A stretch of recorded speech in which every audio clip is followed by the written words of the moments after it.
Shalom. Shalom Bapak Ibu yang dikasihi Tuhan. Bagaimana kabar Bapak Ibu di pagi hari yang luar biasa ini?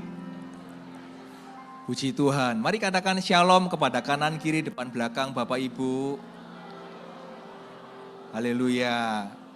Saya ingin menyambut bagi Bapak dan Ibu yang baru pertama kali hadir di tempat ini, bisakah mengangkat tangannya? Apakah ada Bapak Ibu yang baru pertama kali hadir? Oke, mari kalau gitu kita berikan, oh iya masih ada di sebelah kiri saya. Ya, mari kita berikan sambutan khas kita bersama dalam hitungan ketiga, 1, 2, 3. Welcome home.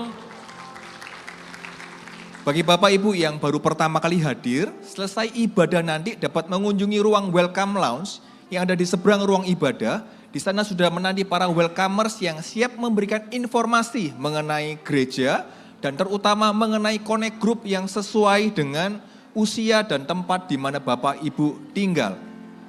Saya juga ingin menyambut bagi Bapak dan Ibu yang beribadah secara live streaming. Shalom, welcome home Bapak Ibu. Saya percaya tidak ada jarak di dalam hadirat Tuhan. Namun demikian, saya mengundang Bapak Ibu untuk hadir di tempat ini, untuk beribadah bersama-sama merasakan hadirat Tuhan di tempat ini.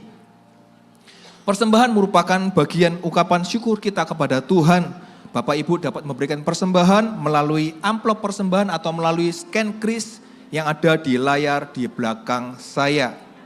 Hari ini adalah hari yang istimewa karena hari ini kita sedang merayakan ibadah kenaikan Tuhan Yesus. Bagi Bapak Ibu yang belum dibaptis atau mungkin tahu ada rekan-rekan yang belum dibaptis, dapat mengajak untuk datang ke ruang baptisan yang di sana sudah ada rekan saya Alin dan teman-teman dari baptisan yang siap untuk merayakan kelahiran baru Bapak Ibu. Mari silahkan rekan Alin. Shalom jemaat yang dikasihi Tuhan. Saya hari ini pagi yang cerah ini di GMS 2 Surabaya Selatan bersama dengan tim FLC. Kami berada di ruang baptisan, kami siap menerima Bapak Ibu saudara-saudari sekalian yang hari ini memberikan dirinya untuk dibaptis. Kami mengundang Bapak Ibu, mari jangan ragu-ragu, jangan pikir-pikir lebih panjang lagi. Mari serahkan diri Anda. Kami menunggu di tempat ini, kami yakin dengan Bapak Ibu memberikan diri pada hari ini untuk dibaptis Islam, seluruh jemaat akan bersuka cita, terlebih lagi Tuhan dan malaikat-malaikatnya di surga akan bersuka cita untuk satu jiwa yang akan diselamatkan. Bapak Ibu jangan khawatir tentang pakaian yang akan Anda kenakan, tim baptisan sudah pakaian dan pulang pakaian yang sama. Jadi Bapak Ibu bisa membantu saya pada pagi hari ini untuk Bapak Ibu bisa menanyakan jemaat yang duduk di sebelah kiri atau kanan Bapak Ibu boleh menanyakan apakah sudah dibaptis atau belum. Jika belum dibaptis, Bapak Ibu bisa membantu setelah ibadah selesai nanti untuk bisa menemui usher atau petugas baptisan yang berada di foyer depan. Kami semua di sini siap untuk menunggu Bapak Ibu sekalian. Pagi hari ini saya juga ditemani oleh satu orang saudara yang pagi tadi setelah ibadah sudah dibaptis. Yuk dengan beliau ya. Boleh info nama dan hari ini datang ke sini dengan siapa? Saya dengan Hita Hapsari. Saya datang ke sini sendiri ditemani dengan CGL saya. Oh baik. Nah Hita bisa sedikit ceritakan keputusannya untuk baptis pada hari ini dan bagaimana perasaannya setelah baptis? Bahagia, damai sejahtera. Dengan baptis salam ini saya bertobat, nggak melakukan dosa-dosa lama lagi. Amin. Terima kasih Hita. Terima kasih buat waktu. Mari Bapak Ibu, sekian saya laporkan dari baptisan. Saya kembali kepada rekan saya Adi di main hall. Baik Bapak Ibu, mari kita berdoa terlebih dahulu sebelum kita memulai ibadah kita pagi hari ini. Tuhan, kami bersyukur kalau hari ini kami boleh hadir di tempat ini Tuhan. Kami merayakan kenaikan-Mu ke sorga Bapa. Kami tahu Ketika Engkau naik ke sorga Tuhan, Engkau mengutus Roh Kudus-Mu, sehingga kami ini tidak lagi menjadi yatim piatu Tuhan. Ada kuasa-Mu yang bersama-sama dengan kami Tuhan, menyertai kami Tuhan, sepanjang umur hidup kami, sampai kami berjumpa dengan Engkau. Pimpin kami Tuhan sepanjang ibadah ini, dari awal hingga akhir Bapa. Di dalam nama Tuhan Yesus Kristus, mari yang percaya katakan sama-sama, amin. Selamat beribadah, Tuhan Yesus memberkati. Tahun Persatuan dan Sorga yang Terbuka. Ketika banyak suara berseru yang sama dan banyak tangan bergerak bersama, gunung-gunung beranjak. Tugas pun selesai.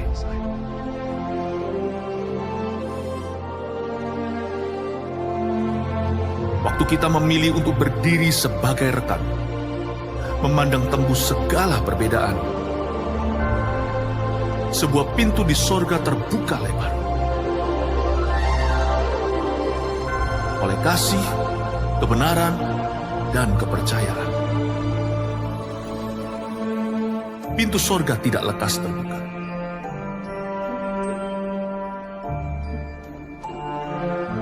Menantikan berlalunya perang di antara kita.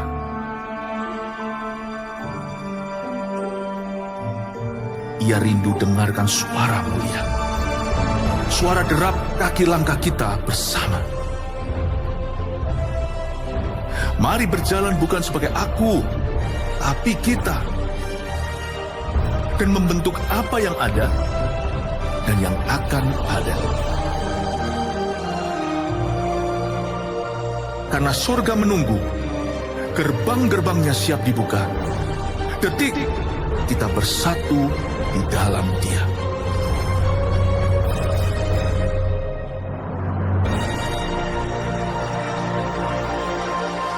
Yang bersuka cita hari ini, mari kita bangkit berdiri. Kita memuji Tuhan Allah kita yang hebat, amin.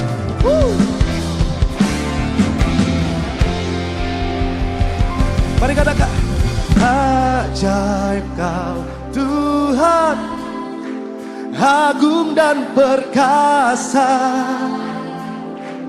Kau sumber kemenanganku, layak berkuasa, memerintah selamanya.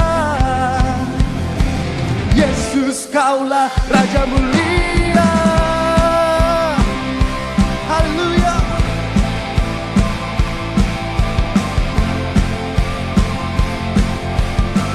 Mari katakan dari awal dengan segenap hati.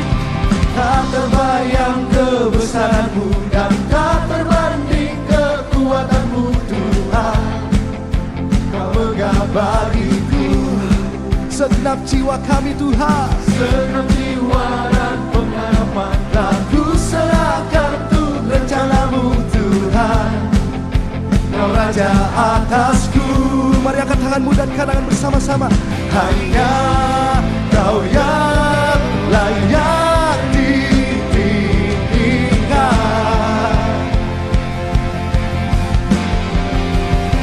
Ajaib Kau Tuhan, ajaib Kau Tuhan, agung dan perkasa.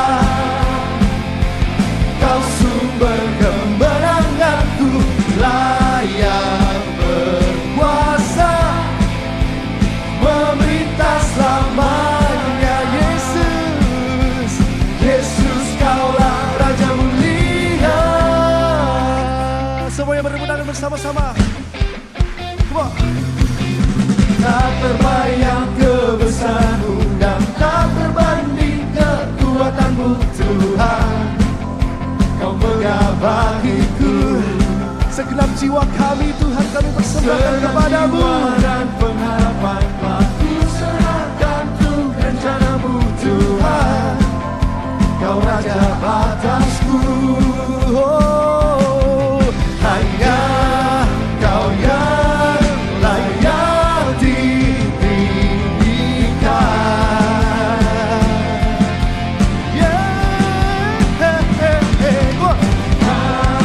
Kau yang layak ditinggikan. Dengan segenap hatimu.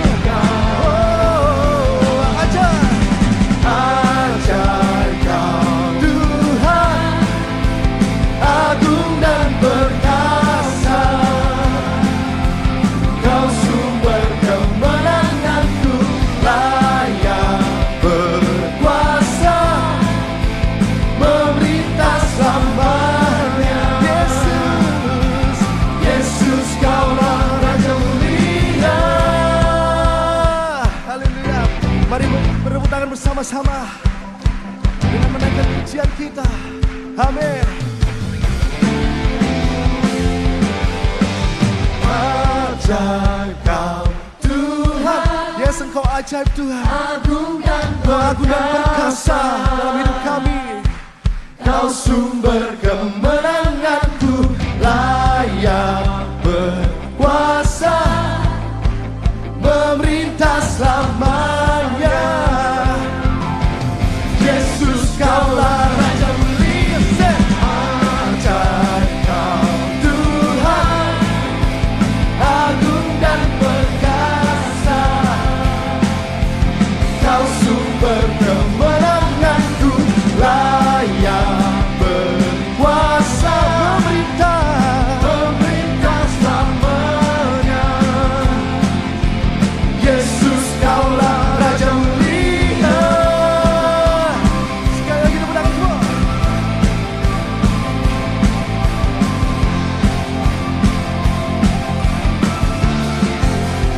Raja mulia.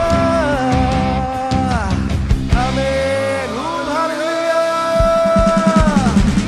Nama Tuhan dahsyat, amin. Nama Allah dahsyat, amin. Haleluya. Katakan haleluya. Woo.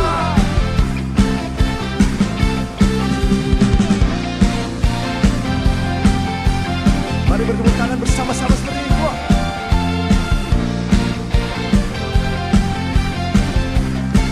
Katakan namanya. Namanya Tuhanku, menara yang teguh, kota benteng kami, kota benteng perlindunganku,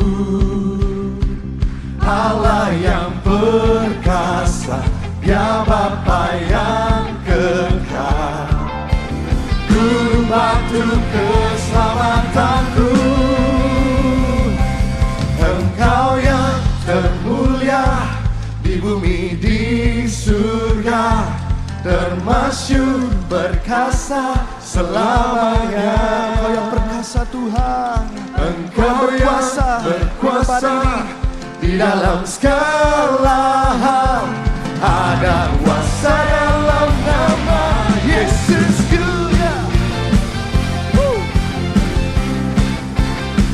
Ini pujian kami Tuhan.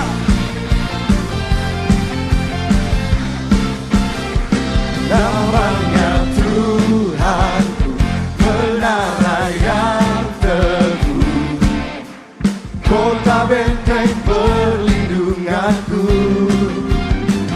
Allah yang perkasa, ya Bapa yang kekal, gunung batu kami, gunung batu keselamatanku. Dengan senang hati berdoa, Engkau yang termulia di bumi di surga, termasyur perkasa selamanya.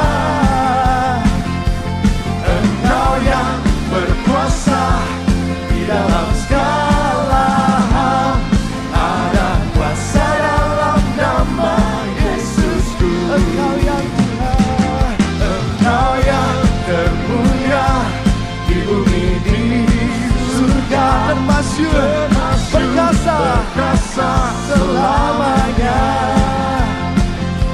Engkau yang berkuasa di dalam segala hal, ada kuasa dalam nama Yesusku.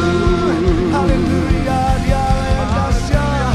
Sekali lagi bertepuk tangan bersama-sama di atas kepala kita dengan sukacita dan pujian dari dalam hati kita. Amin. Amin. Katakan bersama-sama. Nama di atas segala nama. Yes Tuhan. Nama yang telah membebaskan kami. Nama yang telah membebaskanku. Segala kuasaku dengan imanku hari ini pada nama itu, Yesus Tuhan segala Tuhan. Sekali lagi hari ini angkat tanganmu bersama-sama dan katakan, nama di atas segala nama. Oh, nama yang telah membebaskanku. Nama yang telah membebaskanku. Haleluya. Segala kuasa tunduk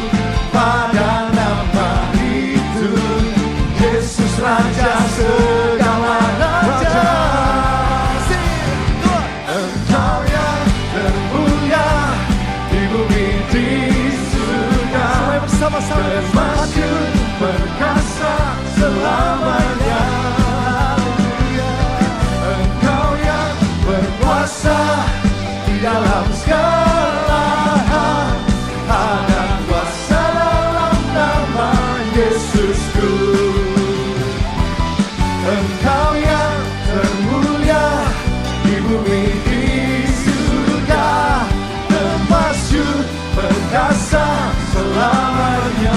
Yes Tuhan, Engkau yang berkuasa di dalam segala hal. Ada kuasa dalam nama Yesusku. Ada kuasa dalam nama Yesusku. Haleluya. Ada kuasa dalam namamu Tuhan.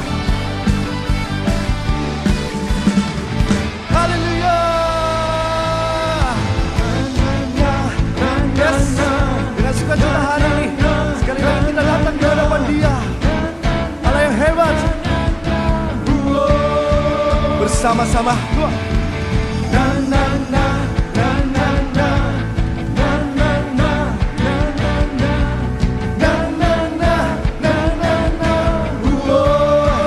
Mari kalian bangkitlah.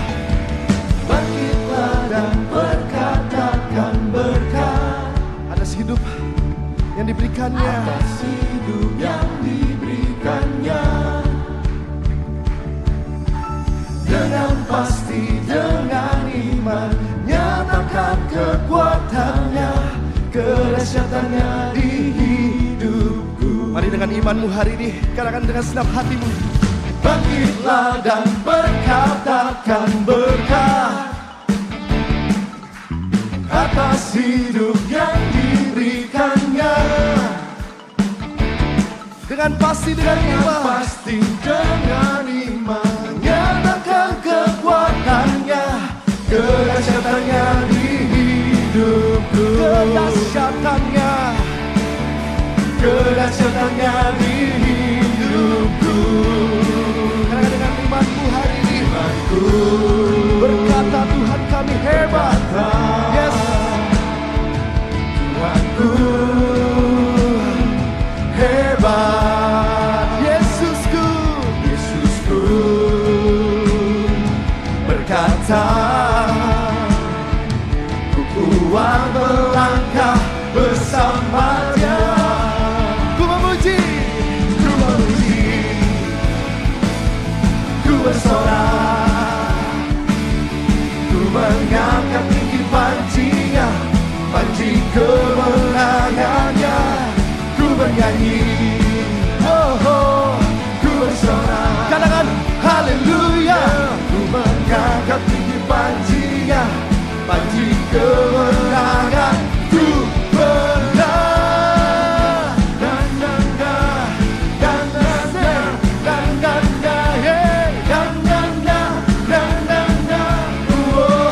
dengan imanmu hari ini katakan bangkitlah, bangkitlah dan berkatakan berkat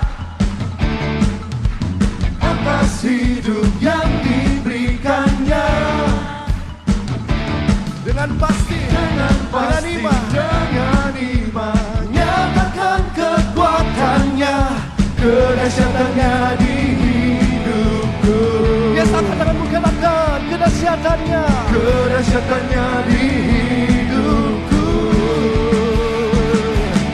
Imanku kami berkata kepadamu berkata, oh hebat, puji Dia. Tuhanku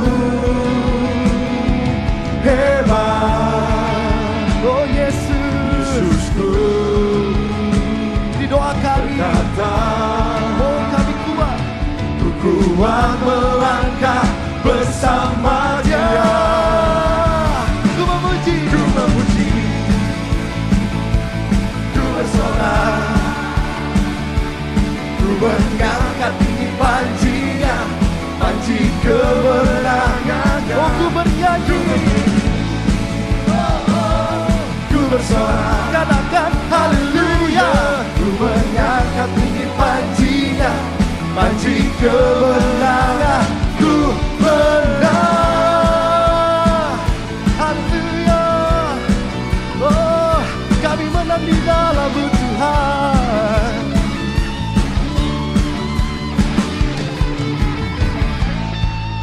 Haleluya, ini kami Tuhan.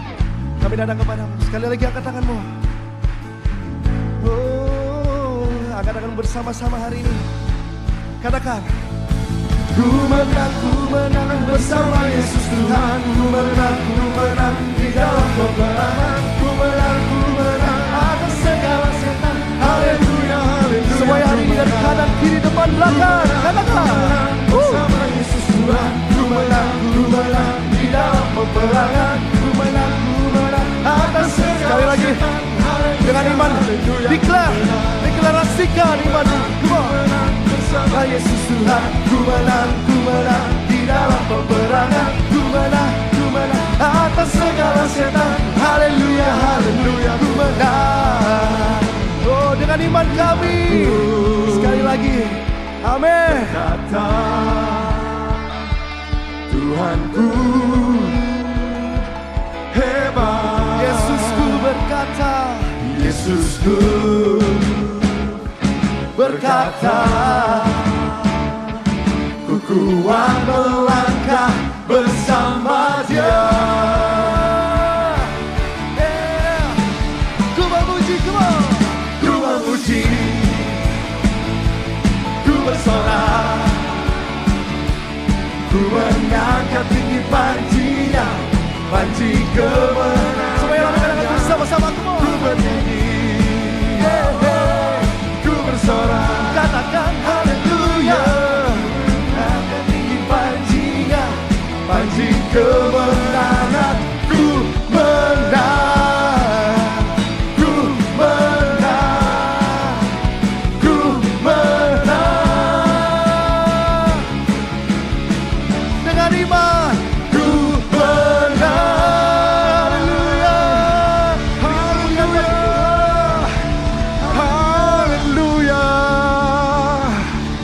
haleluya, haleluya, haleluya. Sungguh kami memuji-muji kebesaran-Mu Tuhan.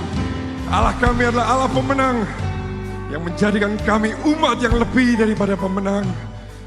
Oleh karena itu kami mau terus menyembah-Mu Tuhan. Naikkan setiap pujian kami, sebab Kau layak terima pujian dari kami umat-Mu, anak-anak-Mu Tuhan. Terima kasih Yesus.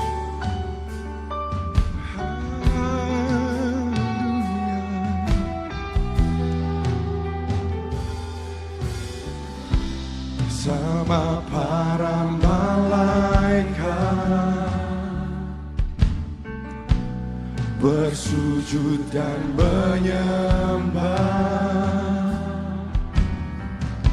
lepaskan semua mahkota di hadapan tahta kudus. Segala hormat dan kuasa hanya bagi-Mu Tuhan. Bagi Dia anak domba. Sebab itu ku kan menyembah, mulia, berkuasa atas semesta.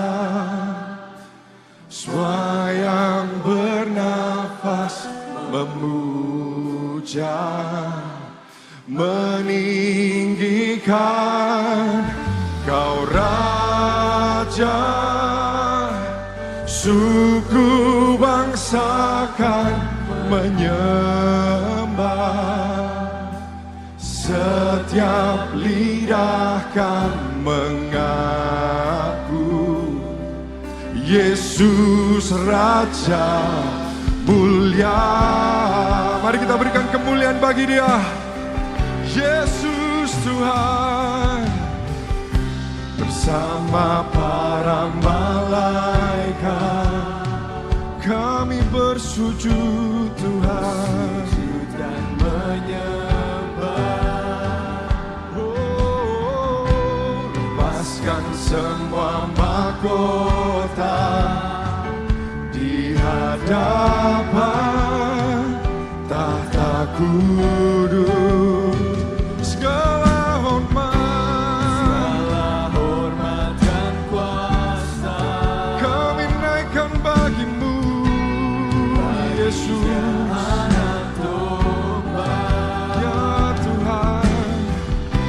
Sebab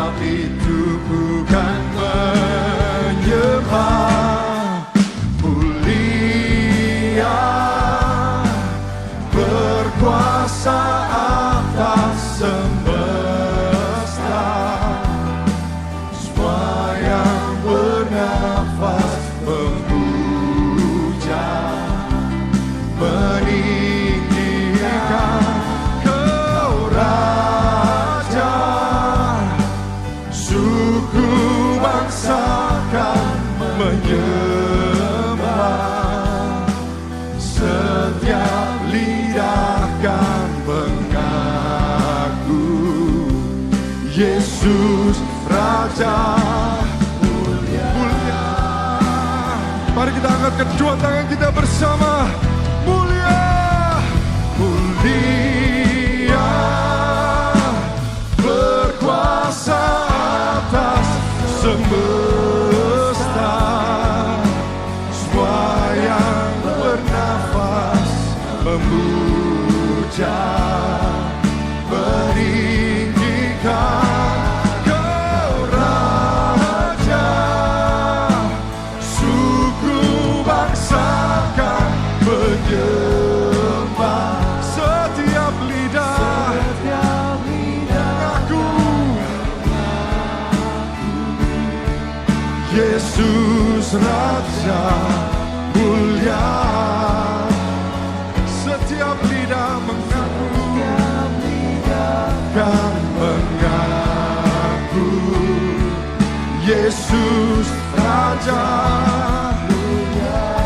Setiap lidah kan mengaku, setiap lidah kan mengaku Yesus Raja mulia.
Pujianmu kepadanya, sebab Dia layak terima pujian yang terbaik. Ya Ralaba ya Syanamo, ya Ralaba ya Syanamo, ya Ralaba ya nama ya Ralaba ya se, ya Ralaba ya Syanamo, ya nama ya Ralaba, ya Ralaba ya namo, ya Ralaba ya se, ku nama ya Ralaba. Namaya Ralaba, ku namaya Ralaba, takaya Ralaba ya Syanamaya Ralaba. Sungguh Kau yang termulia Tuhan dalam hidup kami. Oh ya Ralaba, takaya Ralaba. Kau besar Tuhan, perbuatanmu besar, karyamu ajaib Tuhan dalam hidup kami. Oh ya Ralaba, takaya namaya Ralaba. Oh ya Ralaba, ya Ralaba. Sebab Kau besar, perbuatanmu ajaib. Mari jemaat Tuhan naikkan pujian ini. Akui Dia, akui perbuatannya. Sebab Kau besar, perbuatanmu ajaib, tiada seperti Engkau, tiada seperti Engkau. Oh, sebab Kau besar, perbuatanmu ajaib, tiada seperti Engkau. Oh, tiada seperti Engkau. Sebab Kau besar, perbuatanmu ajaib, tiada seperti Engkau. Sungguh tiada tiada seperti Engkau. For you are great, for you are great, you do miracles so great, there is no one else like you. There is no one else like you, for you are great, you do miracles so great, there is no one else like you. There is no one else like you. There is no one else like you. There is no one else like you.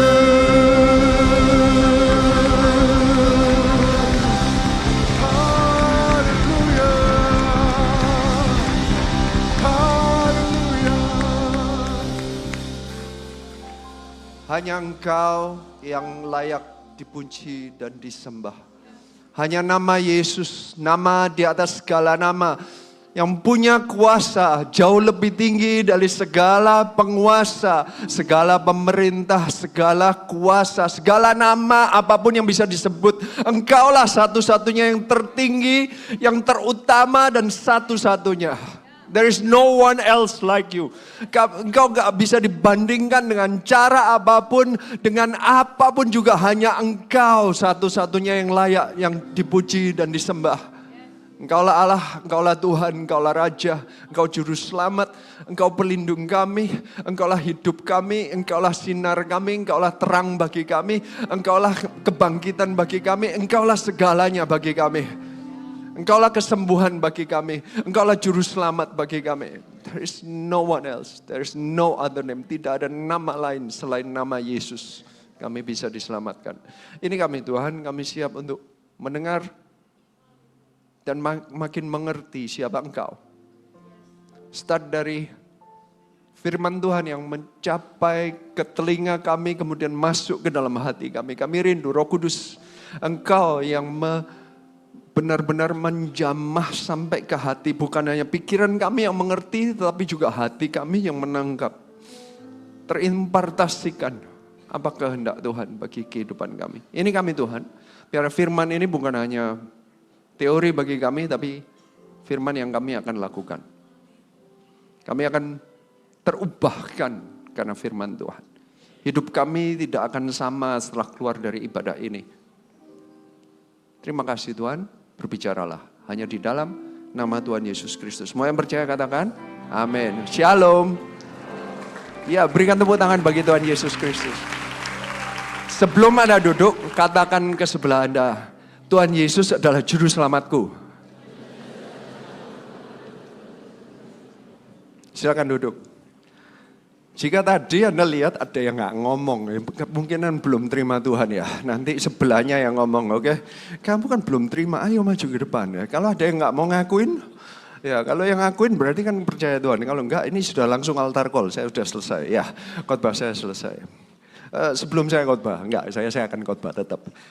Sebelum saya khotbah, saya mau memberikan oleh-oleh dari Eropa. Karena saya kalau bawa coklat dari Eropa, sampai sini juga sudah leleh dan saya mesti bawa kontainer, bener ya? Kan banyak orang yang gak mungkin ya. Jadi ya saya bawanya video. Jadi ini video ini adalah laporan kemenangan bagaimana GMS di Eropa. Ini salah satu acaranya, ini retreat. Ini kita adakan setahun sekali dan puji Tuhan ini retreatnya bagi kami sih sangat memberikan kekuatan yang baru. Silakan dinikmati videonya.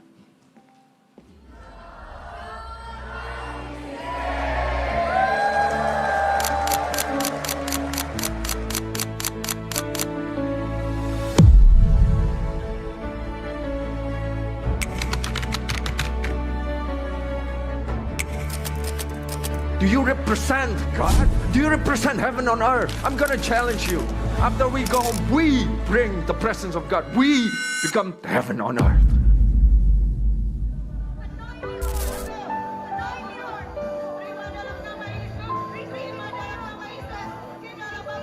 The unity is, look at Jesus described to be as one. It's that all may be one, Father, just as you are in me and I am in you. It's about relationship, it's about fellowship. We exist, not just for ourselves, it's about the world. There's a message behind every service, there's a message behind every church. Don't just think small. You're just thinking, I want to go to the retreat, think what I can have. Look, you're just thinking what you can bring into your body. That's too small. Think about how you can give and make it 1,000 times. That's how big you should have. You have a big God who wants to save the whole world. Those who want to say, Europe shall be saved, I want to build 31 churches. Those who want to declare and stand with me, God will bring us victory. Not our skill, just takes our decision making of saying, I adopt that vision.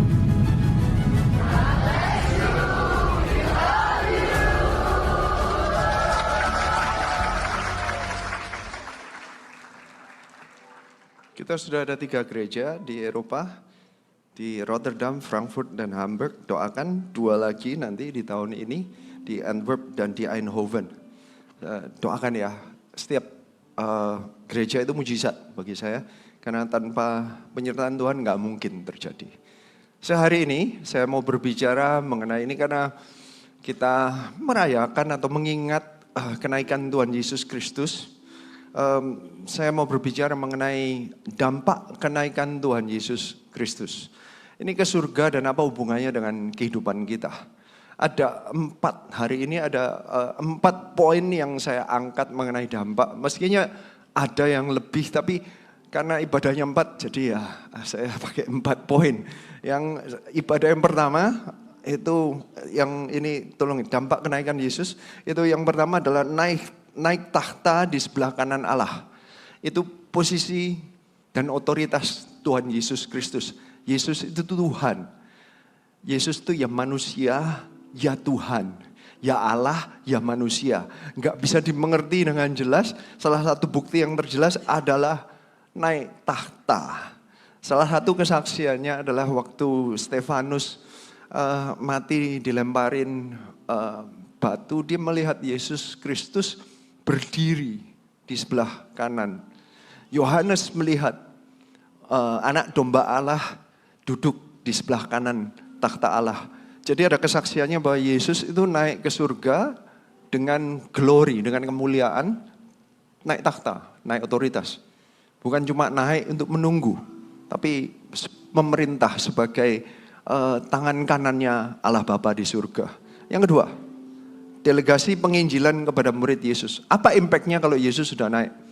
Waktu Yesus di bumi, yang mengabarkan berita Injil adalah Tuhan Yesus sendiri. Setelah Yesus naik, siapa yang disuruh mengabarkan Injil? Bukan malaikat, bukan batu, bukan keledai yang diperintahkan, didelegasikan kepada murid-murid Tuhan Yesus. Katakan ke sebelah Anda, saya murid loh, gitu. Ya, berarti harus menginjil ya. Yang ketiga, penggenapan janji Roh Kudus. Alkitab mencatat bahwa jika Tuhan Yesus tidak naik, nanti saya jelaskan, Roh Kudus tidak turun. Jadi lebih baik, saya tadi juga jelaskan yang pagi, kalau Yesus tetap tinggal sebagai fisik, Yesus ada kehadiran, tapi kehadirannya tidak akan lengkap keseluruhnya karena gimana-mana tetap tubuh. Jadinya nanti harus pindah-pindah, meskipun Yesus punya dalam tubuh kemuliaan bisa pindah-pindah seperti teleportasi, tapi itu tetap tergantung terhadap waktu. Berarti kalau ibadah di sini berarti misalnya Tuhan Yesus datang dan ibadah di tempat ini, satu berarti nggak ada yang mau dengerin. Pastor Philip aja nggak ada yang mau dengerin kalau Tuhan Yesus yang khotbah. Semuanya akan dibandingkan dengan Tuhan Yesus, lebih sulit lagi. Pendeta stres. Ya, kita aja dibandingkan dengan Pastor Philip khotbah kita, iya kan, wah bagusan Pastor Philip, ya. Kecuali nyanyinya, ya saya enggak. Kenapa ketawa, ya kan? Why? Kenapa ketawa?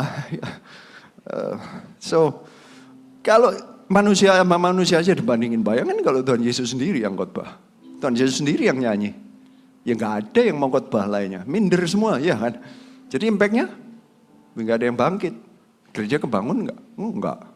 Semuanya acara, semuanya KKR, nggak ada fellowship nanti, nggak ada namanya hubungan yang dekat. Makanya Roh Kudus yang dikirim. Mengenapan dengan janji Roh Kudus yang dikirim sehingga Tuhan mengerti. Kita semua mengerti bahwa Tuhan itu datang bukan hanya untuk ngadain acara, karena Tuhan Yesus datang untuk sepertinya malah yang tempel itu adalah Tuhan Yesus berkata nanti kau hancurkan, karena apa, nanti kau akan menyembah di mana-mana. Gimana caranya menyembah di mana-mana jika Tuhan Yesus tidak hadir? Ternyata penggantinya atau kata-katanya memang pengganti di Alkitab adalah Roh Kudus. Roh Kudus adalah pengganti parakletos, yang nanti tak jelasin, atau advocate, atau seperti yang pembela kita itu adalah Roh Kudus. Yang dulunya Yesus yang membela kita, Yesus yang menyelamatkan kita, sekarang Roh Kudus yang mewakili. Dan ini fellowship dengan Tritunggal, Allah Bapa, Allah Putra, Roh Kudus melalui Roh Kudus di dalam hati kita. Yesus gak pernah meninggalkan kita. Bukan hanya itu, yang keempat, Yesus ternyata bertindak sebagai imam besar.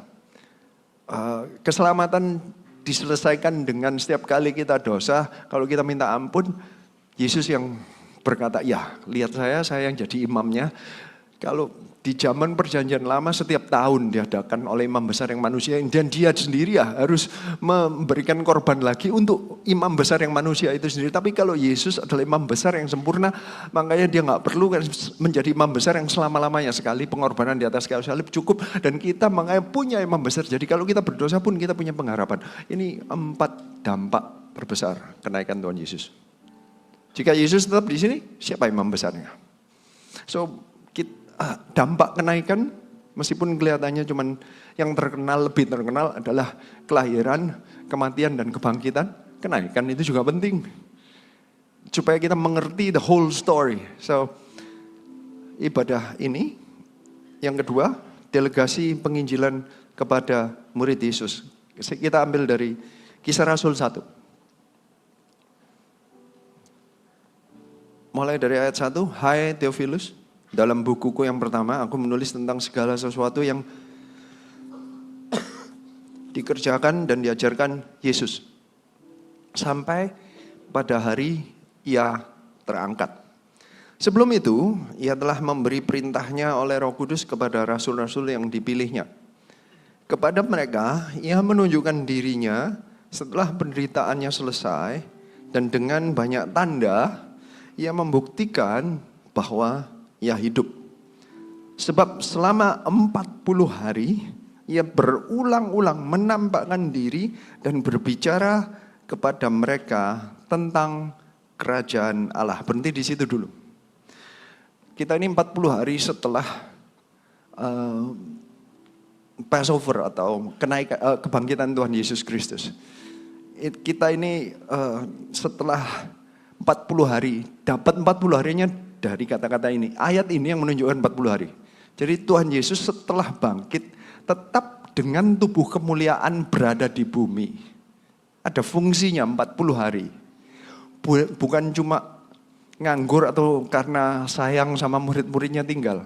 Dijelaskan di sini kenapa Tuhan Yesus Kristus ada di bumi. Apakah Tuhan Yesus enggak sayang sama murid? Sayang.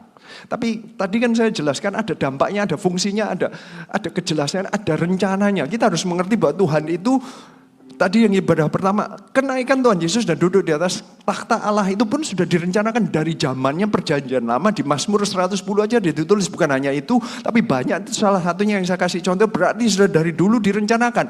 Yesus kalau nunggu 40 hari itu ada fungsinya. Bukan nganggur, random, saya pilih 40 hari aja deh. Enggak, ini semua dengan rencana.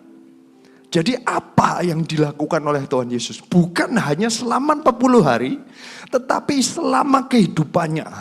Setelah mulai pelayanan umur 30 tahun, sampai 33 tahun atau 33,5 kira-kira, sampai kematiannya setelah itu 40 hari sebelum kenaikannya itu apa yang dikerjakan? Lukas mencatatnya.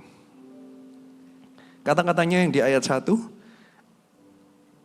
aku menulis tentang segala sesuatu yang dikerjakan dan diajarkan Yesus. Ini kan berarti Tuhan Yesus itu nggak nganggur.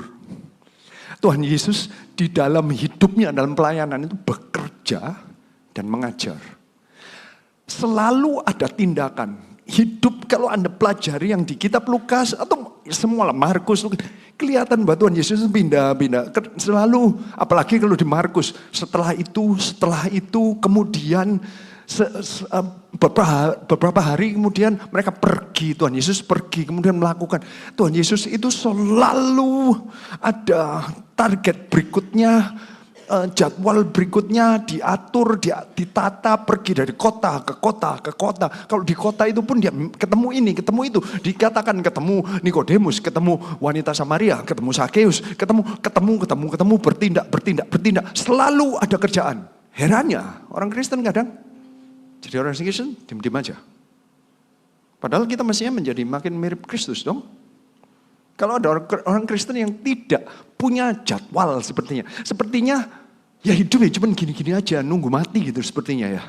Ya pagi bangun tetap berdoa ya toh, kerja untuk dirinya sendiri. Tuhan Yesus itu kerja keras. Seharusnya sifat kita juga begitu dong. Kerja mengajar.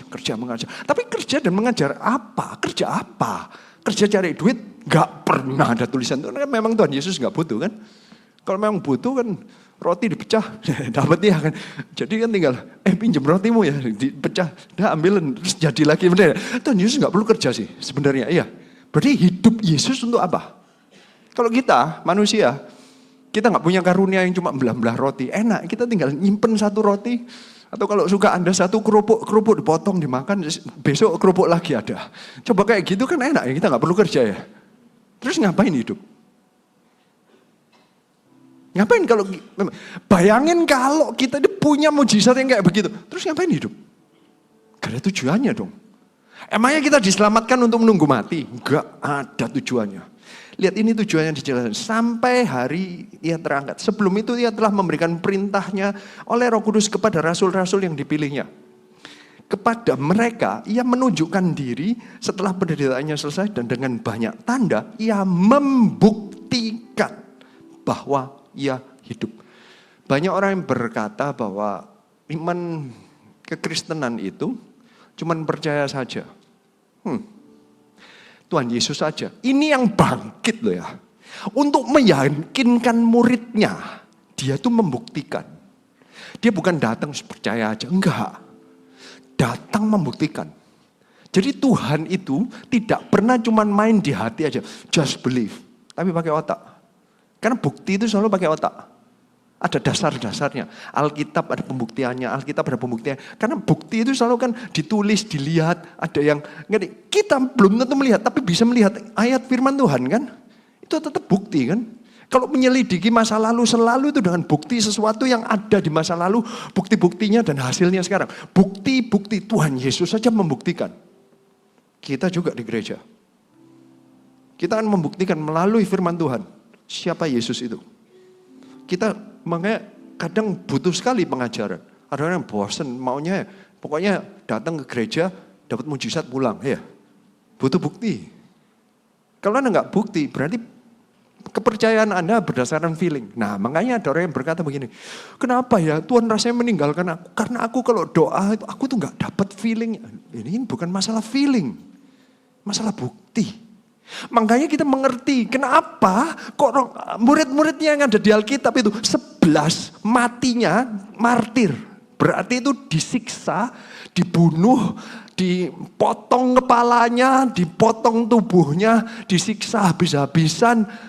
Tapi tetap membela Tuhan. Karena mereka bukan by feeling. Bayangin kalau perasaan Anda kalau Anda menderita perasaannya Tuhan hadir enggak? Perasaan loh ya. Ya namanya sakit ya gak enak kan. Kalau gak enak pasti Anda merasa, Tuhan di mana engkau? Benar gak? Kita kan teriaknya begitu. Tapi mereka gak pernah mempertanyakan Tuhan di mana. Karena mereka tahu Tuhan itu ada di surga. Mereka tahu dengan pemikirannya, iman mereka itu berdasarkan otak itu selalu inline. Hati sama otak inline. Bahkan ada ayatnya yang berkata, hai jiwaku ngapain kau sedih? Berarti otaknya yang tahu buktinya bahwa Yesus Kristus Tuhan Juru Selamat dan sekarang sudah di surga. Kenapa engkau sedih? sedih. Kenapa engkau merasa bahwa Yesus nggak hadir? Kenapa engkau berkata bahwa Yesus itu nggak sesuai janji? Kalau kita tahu Alkitab, kita tahu buktinya, kita nggak perlu ragu-ragu. Feeling kita tidak menentukan kehadiran Tuhan. Buktinya semua di Alkitab. Alkitab ini salah satu bukti yang terkuat. Ditulis oleh lebih dari 40 orang, 66 buku. Nulisnya itu 1600 tahun span-nya. Berarti orang yang berbeda generasi, 3 bahasa paling tidak. Dan ini sudah diterjemahkan dan ini tetap sama sampai zaman sekarang. Meskipun diterjemahkan ke berbagai macam bahasa, sudah berkali-kali mau dihancurkan, sering mau dihilangkan, tetap ada karena ini adalah firman Tuhan. Salah satu bukti Allah berfirman. Itu membuat kita makin kuat. Oh, yang kita percaya memang dari Tuhan. Gak ada orang yang bisa jaga, gak ada institusi yang bisa jaga. Selama 1600 tahun plus sekarang, karena ini sudah lebih, jadi 3000 tahun masih ada Alkitab. Kalau enggak Tuhan yang menjaga. Bukti. Kita makin yakin. Jadi perasaan kita enggak membuktikan. Jangan mendefinisikan Tuhan sayang apa tidak dengan hanya perasaan. Dari bukti Alkitab. Dari bukti. Pemikiran kita dengan hati kita. Bahkan hati kita harus nurut dengan firman Tuhan dengan bukti. Yesus memberikan bukti bahwa dia hidup. Sebab selama 40 hari, coba Anda lihat, ini selama 40 hari, apa yang dilakukan? Selama 40 hari, ia berulang-ulang menampakkan diri dan berbicara kepada mereka tentang apa? Kerajaan Allah. Kira-kira yang dijelasin apa? Kalau kerajaan Allah. Apa arti kerajaan Allah di dunia ini? Berbicara tentang kerajaan Allah, berbicara mengenai surga dan berbicara mengenai kerajaan Allah di bumi. Karena Tuhan Yesus juga berbicara bahwa kerajaan Allah sudah datang katanya. Apa artinya kerajaan Allah yang di bumi? Gereja. Berarti Tuhan Yesus menjelasin gereja. Kan Tuhan Yesus yang punya ide untuk bangun gereja. Sebutan gereja di Alkitab ditulis dan disebutkan pertama kali waktu Tuhan Yesus berkata kepada Petrus, atas batu karang ini akan kubangun jemaatku dalam bahasa Indonesia, dalam bahasa Inggrisnya church. Eklesias. Itu church. Aslinya itu church. Yang pertama punya ide kerajaan Allah itu melalui church. Berarti selama 40 hari Tuhan Yesus punya waktu. Sebentar lagi dia harus naik ke surga untuk ditakhta. Dia dinobatkan sebagai kembali ke tempat glorinya yang aslinya. Dari dahulu sudah anak Allah. Dia sudah mau berkorban untuk mati sebagai manusia. Dan sampai di atas kayu salib mati untuk menanggung dosa kita. Kemudian bangkit untuk membuktikan bahwa Allah punya kuasa atas dosa. Yaitu maut. Dan maut sudah dikalahkan. Kemudian nantinya akan dinobatkan kembali all the glory yang dari dahulu. Bapa dan anak sudah share, anak sudah punya, itu dikembalikan, dinobatkan lagi 40 hari sebelum naik takhta lagi di bumi. Yesus itu mengurangi semua benefit yang dia punya. Kalau di bumi. Naik takhta, itu tempatnya. 40 hari. Ini sangat penting ternyata. Dan apa yang dilakukan? Berulang kali berbicara mengenai kerajaan Allah. Berarti penting gak bangun gereja? Kalau gak penting, ngapain Tuhan Yesus topik utamanya khotbahnya? Ini orang yang paling jago khotbah seumur hidup sampai kapanpun eternally, yang paling jago khotbah Tuhan Yesus. Gak ada pengkhotbah manusia yang bisa meniru Tuhan Yesus karena tanda dan mujizatnya melebihi semua dan pengertiannya dan hikmatnya. Dialah hikmat, ya jelas melebihi dari semuanya. Ini orang yang paling khotbah, memilih khotbahnya untuk selama waktu yang singkat ini. 40 hari, topiknya apa? Bangun gereja. Tapi ada itu zaman sekarang yang anti bangun gereja. Bertanya-tanya, kenapa bangun gereja? Jawaban saya, Yesus saja 40 hari, precious, ngomongnya bangun gereja. Bangun kerajaan Allah di bumi ini. Nantinya kerajaan Allah yang di surga kita akan menikmatinya semua. Tapi siapa yang menikmati? Jika hanya 500 yang melihat Tuhan Yesus bangkit sampai naik ke surga ini 40 hari ini yang lihat 500, kata-kata Paulus mencatatnya 500 orang. Jika hanya 500, nggak ada yang mengabarkan Injil, nggak ada yang memuridkan, ya cuman 500 yang sampai kerajaan Allah di surga. Tapi kehendak Tuhan adalah semua bangsa bertekuk lutut, semua lidah mengaku bahwa Yesus Kristus Tuhan. Alkitab juga mencatat, jika nggak ada yang menginjil, siapa yang bisa mendengar? Kalau nggak ada yang mendengar, siapa yang bisa percaya? Kalau nggak ada yang, siapa yang bisa mendengar jika nggak ada yang diutus? Berarti harus ada yang diutus untuk mengabarkan Injil. Jika Yesus saja juga berbicara tentang kerajaan Allah, apalagi kita. Pengabaran Injil itu bukan optional, bukan paksaan. Pengabaran Injil menceritakan mengenai kerajaan Allah, bangun gereja. Itu sifat dan tujuan dari Tuhan Yesus Kristus mati di atas kayu salib sampai naik, sekarang naik ke surga. Turunnya untuk, ini turun berarti asalnya adalah Tuhan Yesus dari surga. He is God.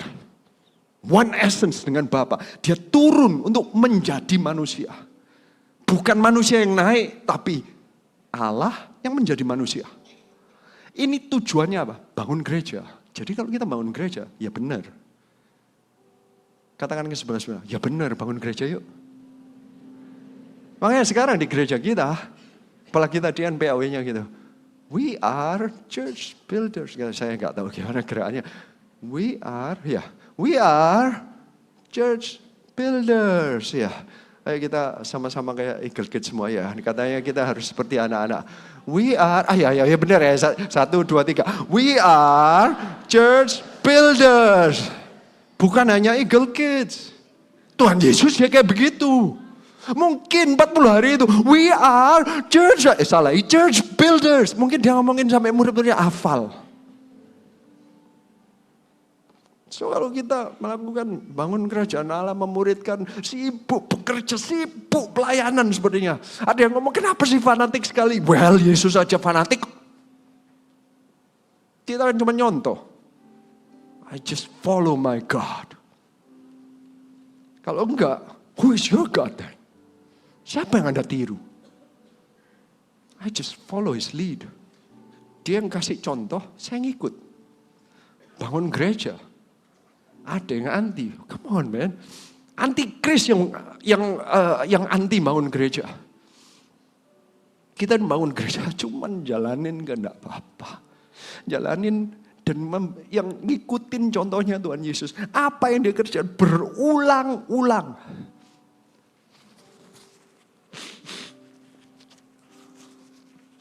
Yang jago khotbah sehebat itu dengan mujizat yang membelah laut, bukan itu Musa, yang berjalan di atas air, yang mengubahkan air jadi anggur, yang bangkitin orang mati aja berulang-ulang, apalagi kalau CGL-nya kita, apalagi kalau pengkhotbahnya cuman kita. Makanya kalau kita berulang-ulang ngomongin visi kerajaan Allah, ngomongin bangun gereja, jangan bosan ya, karena kadang Anda nangkep pun belum tentu masuk di hati. Kadang mesti diomongin, sampai akhirnya sampai di hati gitu loh. So, poin pertama. Yesus bekerja untuk menggenapi tujuan Tuhan dan kerajaan Allah. Ada goal, ada visi. The Bible itu menjelaskan. The Bible itu menceritakan mengenai Tuhan dahulu, siapa dia. Kalau enggak, kita enggak akan tahu siapa Tuhan. Kemudian menjelaskan hubungannya dengan manusia, rencananya dia untuk kita. Rencana dia untuk kita, berarti rencananya dia. Kebanyakan dari kita mikirin rencana kita, dia yang harus ngikutin, gak salah tah. Kadang doa kita gak dijawab, gak dikabulkan. Ya mungkin karena doanya bukan sesuai dengan rencana Tuhan. Kita double check, apakah ini sesuai dengan rencana Tuhan gak? Karena Tuhan akan merencanakan apa yang direncanakan dan menjalankan apa yang dia jalankan. Dia akan menggenapi dan mengerjakan apa yang dia maui. Karena Tuhan adalah Tuhan. There is no one else like him. Rencana kita kalau nggak diturutin, jangan argue dulu. Jangan tanya dulu. Cek dulu, apakah ini sesuai enggak Tuhan enggak. Jangan marah sama Tuhan dulu. Mending kita double check. Yesus aja mengenapi tujuan Tuhan dan kerajaan Allah.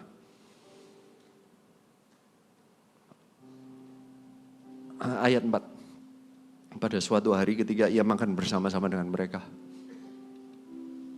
Saya suka Tuhan Yesus itu cara nyeritainnya sambil makan. Sangat CG sekali, no? Jadi kalau Anda bayangin Tuhan Yesus itu nanti ngumpulin 500 orang terus khotbah KKR, enggak, duduk makan bareng, diajarin. Jadi CG penting enggak? Itu stylenya Tuhan Yesus. Kita ngadain CG itu bukan nganggur. Karena manusia itu enggak mesti caranya itu cuman dari sistem satu arah gitu. Makan bersama itu tanya jawab. Anda nanti lihat itu ada interaksi. Mereka nanya, Yesus jawab. Padahal sebelumnya sudah jelasin berulang-ulang mengenai kerajaan Allah. Tapi tetap dia nggak ngerti, benar nggak? Berarti apapun yang sudah dikotbahkan di hari Minggu, bisa saja Anda masih nggak nangkep. Sampai CG, kita diskusi. Tanya ke CGL, maksudnya apa ya? CGL-nya pun berusaha dengan caranya sendiri membagikan apa yang dia tangkap dari itu pun belum mengerti. Habis itu ada meet up sekarang ya.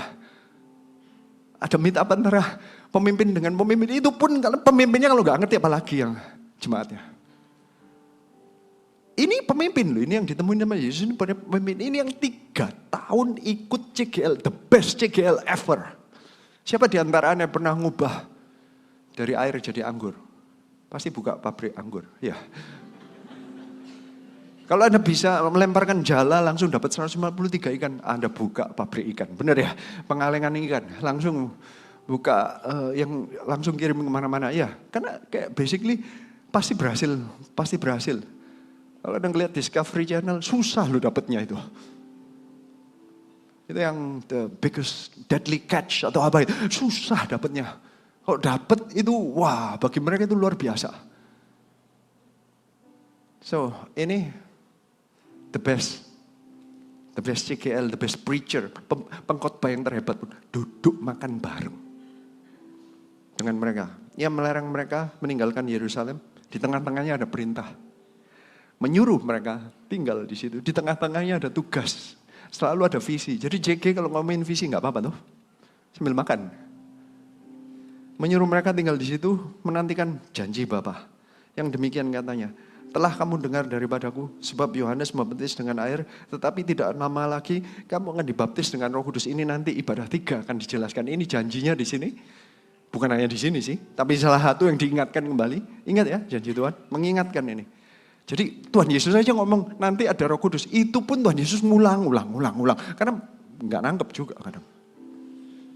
Setelah dijelaskan ayat 6, ini fungsi CG ya. Ayat 6, maka bertanyalah mereka yang berkumpul di situ. Berarti itu fungsi CG. Jika Anda tidak ber-CG, Anda rugi. Karena Anda nggak bisa bertanya. Karena kalau Anda tiba-tiba angkat tangan, saya nggak akan jawab pertanyaan Anda. Saya nggak kasih kesempatan. Ya, saya pengkhotbah manapun nggak akan berhentikan di tengah-tengah ibadah. Kemudian Anda angkatan saya nggak ngerti, nggak. Anda kan simpen nih, biasanya sungkan juga ya kan simpen. Anda nanyanya di mana? Di CG. Waktu makan bareng itu lu tanya. Dan ini tanya, ini kelihatan ada gap antara yang dikhotbahkan oleh Tuhan Yesus, apa yang dikomunikasikan dengan Tuhan Yesus dengan apa yang mereka tangkap. Tadi barusan terakhir kata-katanya adalah, sebab Yohanes membaptis dengan air, tapi tidak lama lagi kamu akan dibaptis dengan Roh Kudus. Dan sebelumnya kan dia omongin mengenai kerajaan Allah, menantikan janji Bapa, semuanya mengenai Tuhan. Dan mereka nanya, Tuhan, maukah engkau pada masa ini memulihkan kerajaan bagi Israel? Anda lihat gak pertanyaannya? Tuhan Yesus barusan berkata bahwa ini kerajaan Allah.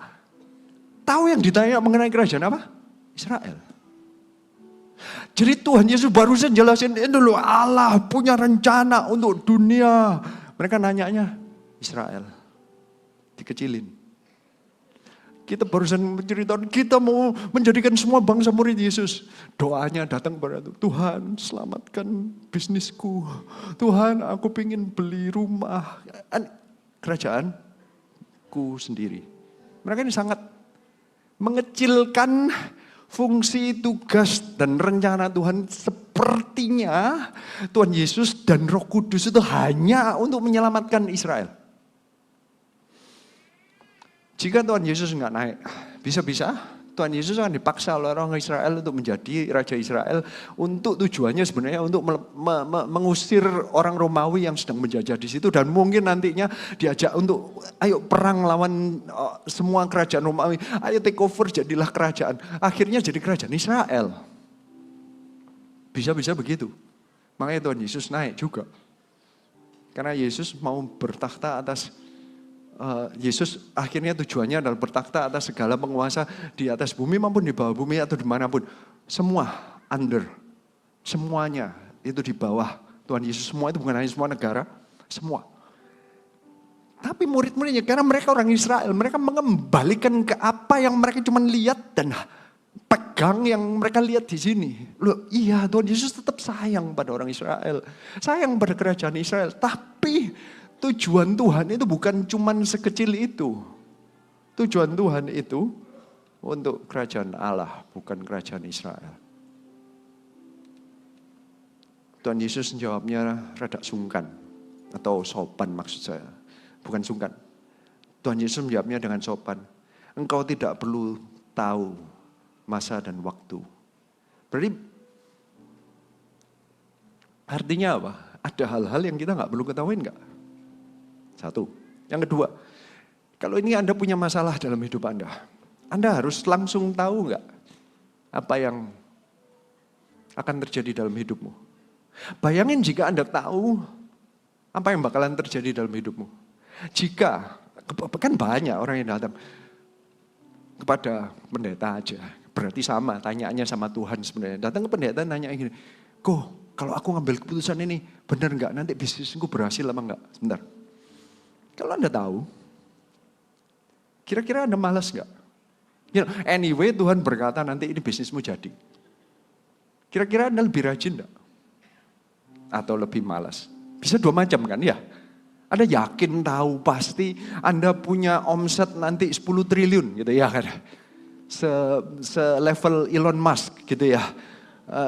Terus Anda kira-kira nyantai aja tuh? Kalau Anda dinubuatkan ya, kamu akan menjadi ya 10 triliun. Enggak sama kayak Elon Musk, kamu itu penggantinya Elon Musk nanti.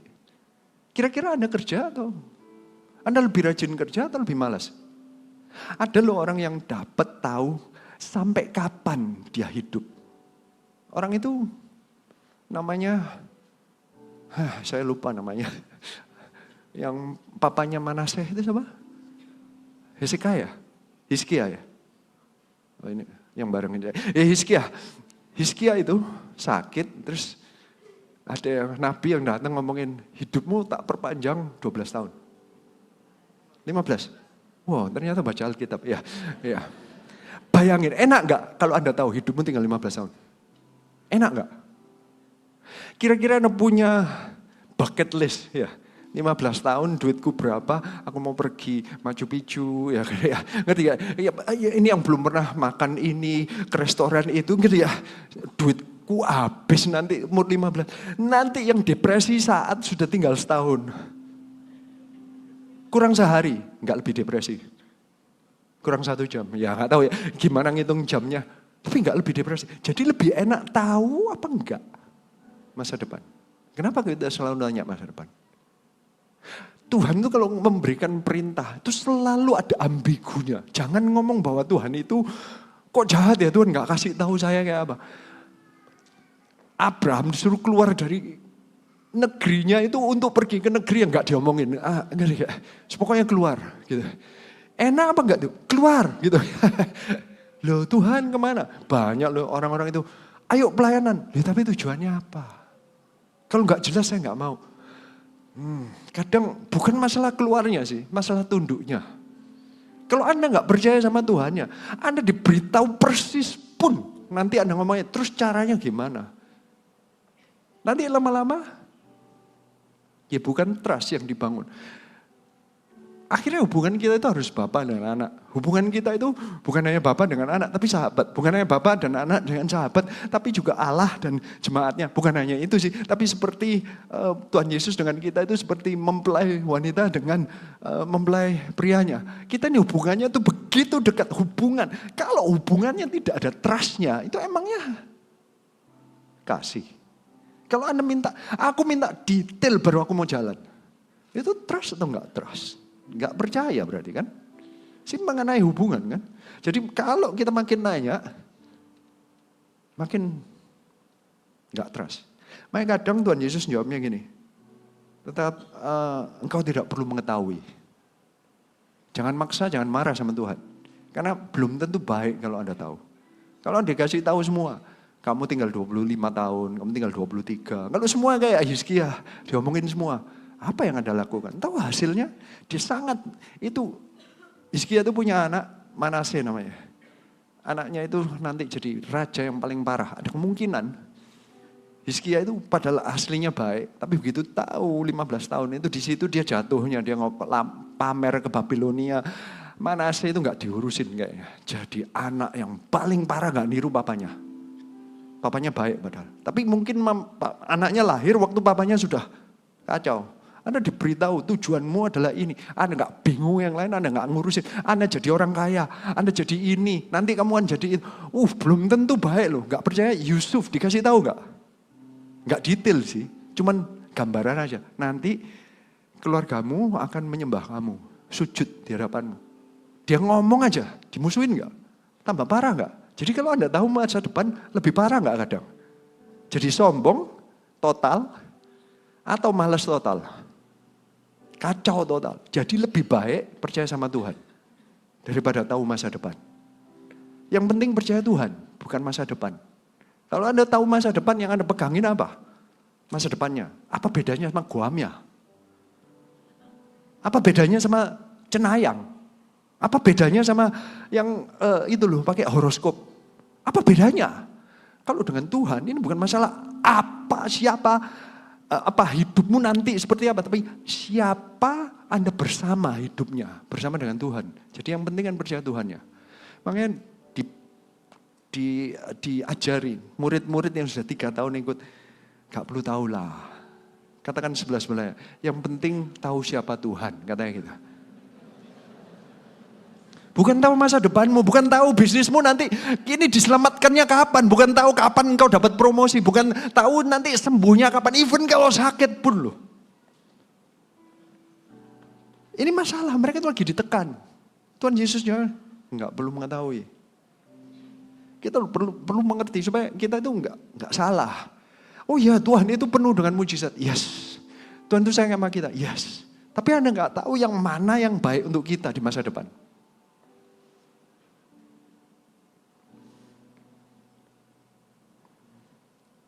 Ayat 8, tetapi kamu akan menerima kuasa kalau Roh Kudus turun ke atasmu dan kamu akan menjadi saksiku. Di Yerusalem dan seluruh Yudea dan Samaria dan sampai ke ujung bumi. Ada korelasi antara nanti ibadah mengenai Roh Kudus yang di ibadah berikutnya dengan menjadi saksi. Saya fokusnya yang hari ini adalah, karena judulnya adalah delegasi penginjilan kepada murid Yesus. Selama ini yang memberitakan kerajaan Allah secara aktif adalah Tuhan Yesus. Setelah Tuhan Yesus naik, pemberitaan kerajaan Allah tidak berhenti. Pemberitaan karena cuma 500 yang nangkep dan mau komitmen. Itu pun nanti merotol tinggal 120 yang setelah Pentakosta. Itu yang 500 ini semua sama-sama ngelihat Tuhan Yesus bangkit. Tapi herannya kok cuma 120 yang nunggu. Semua dapat perintah dan pesan. Saya percaya kalau Tuhan Yesus menjelaskan itu lengkap. Tunggu di Yerusalem ya. 500 ditemuin. 500-nya gak semuanya komitmen. Cuma 120 yang komitmen di Pentakosta di ruang atas di Yerusalem. Menerima Roh Kudus. Itu herannya. Kalau cuman berhenti yang ngerti kerajaan Allah cuman 120. Jika Anda sudah percaya Tuhan, kemudian Anda diam. Ya coba mereka diam. 120 Anda gak ada di tempat ini. Tuhan Yesus dengan jelas telah naik ke surga. Kau akan menjadi saksiku. Berarti kita semua akan menjadi saksi Yesus. Katakan di sebelah-sebelah, jadilah saksi Yesus. Ini bukan menjadi, berarti sekarang Anda belum menjadi saksi. Menjadi itu berarti ada perubahan. Berarti kalau masuk ke gereja, ke CG, kalau ngikut Tuhan itu pasti ada perubahan. Ada perubahan itu berarti yang diubah itu apanya? Mulai dari pikiran sampai hati. Jika ada teguran datang, jika ada peraturan yang diubahkan, normal karena harus menjadi. Karena harus ada perubahan. Perubahan itu bentuknya adalah sesuatu yang Anda belum lakukan, Anda belum tentu suka, tapi Tuhan suka, Anda ngikutin. Banyak di antara kita baca Alkitab, yang dipilih yang kita enak-enaknya saja. Sama saja sepertinya kita tuh makan di buffet atau prasmanan. Berarti kita pilih yang kita mau. Yang kita nggak mau kita nggak makan. Alkitab ini bukan prasmanan. Alkitab ini adalah omakase, oke? Omakase itu 7 course dinner. Seperti kalau menikah kan biasanya pesta pernikahan, perkawinan itu kan 7 dikirim ke meja Anda satu persatu, plate by plate gitu. Anda mau nggak mau Anda nggak bisa makan yang di depan Anda ini karena sudah untuk porsi Anda. Alkitab ini omakase. Ini 7 course dinner Anda. Baca semuanya berlaku untuk Anda. Banyak kita cuma pilih-pilih aja. Itu menjadi, berarti harus ada perubahan. Bukan hanya itu, saksi. Saya itu kadang berpikir, kenapa kok Tuhan mendelegasikannya kepada murid, kepada manusia? Kenapa? Kenapa kok enggak malaikat aja? Kenapa kok enggak malaikat datang terus mengabarkan Injil? Herannya di Alkitab itu di Kisah Rasul di mana itu ya? Malaikat datang ke Petrus diomongin pergi ke Cornelius. Cornelius itu didatengin sama malaikat juga, nanti akan ada yang datang. Loh, kalau Tuhan bisa ngomong lewat malaikat atau Tuhan datang sendiri. Kalau bisa ngomong ya sekaligus tuh ngomong percaya aku. Loh, ngapain lewat Petrus? Filipus dan Ethiopia. Filipus diomongin nanti akan ketemu sama orang Ethiopia. Kalau memang Tuhan bisa nemuin Filipus, kenapa nggak langsung? Kalau Tuhan bisa temuin Musa atau temuin apa, kenapa nggak langsung? Paulus ditemuin Tuhan, kamu akan jadi utusanku, tapi nanti kamu dengerin Ananias. Kenapa kok pakai Ananias? Ananias nanti yang jelasin, kamu baptis ya, kamu penuh Roh Kudus ya, kamu nanti tujuanmu adalah yang jelasin visi itu Ananias. Tuhan itu cuma datang, kamu menganiaya aku, bertobat. Gitu aja. Tapi yang jelasin siapa? Manusia. Yang menjadi saksi siapa? Manusia. Why? Saya tanya, kenapa kok gak malaikat? Karena urusannya itu mengenai kasih. Hubungan kita dengan Tuhan itu harus dengan kasih. Bukan karena ketakutan. Bayangin, jika sekarang itu yang datang adalah malaikat Tuhan. Salah satu malaikat yang ada yang 185.000 tentara Asyur itu mati langsung semalam aja. Langsung mati. Belum yang pergi ke Mesir, bunuh setiap anak laki-laki, firstborn, baik itu manusia maupun binatang. Itu membunuh itu semua. Kalau yang datang malaikat itu, kira-kira Anda bilang, percaya Yesus Kristus Tuhan. Anda bilang, percaya, tapi apa yang keluar dari sini? Takut. Terus hubungannya dengan Tuhan apa? Takut. Ada trust? Enggak. Anda ngikut pelayanan, takut dihukum mati. Hubungannya bapak dengan anak? Enggak terjadi. Hubungannya mempelai pria, mempelai? Enggak terjadi. Sahabat? Enggak mungkin. Hubungannya budak. Tuhan itu melepaskan kita dari perbudakan dengan dosa. Iblis caranya dengan dosa, ngancam. Kamu enggak ngikut aku, enggak dapat ini. Dia selalu ngancam.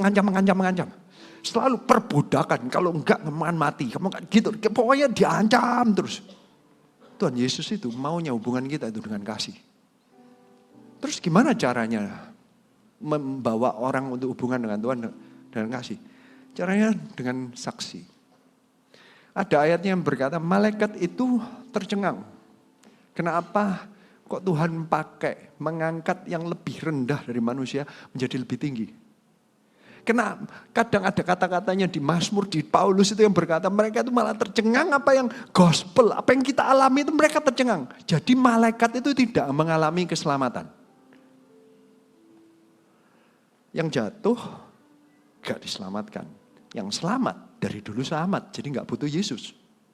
Berarti kalau Anda membagikan Yesus, hanya orang yang pernah diselamatkan yang bisa menjadi saksi. Orang yang mengalami, saksi itu berarti melihat, mengalami. I'm there. Saya di sana. Berarti satu-satunya yang mau dipakai sama Tuhan, karena ujungnya harus hubungan dengan Tuhan, mengenai kasih, adalah orang yang pernah diselamatkan juga. Makanya startnya adalah Tuhan Yesus menyelamatkan yang 120 itu. Setelah itu 120 ini membantu mendekatkan mereka supaya mereka juga diselamatkan. Habis itu terus bergulir. Bukan kalau lahir di keluarga yang Kristen datang ke gereja, bukan. Tapi setiap orang harus berjumpa sendiri dengan juru selamatnya.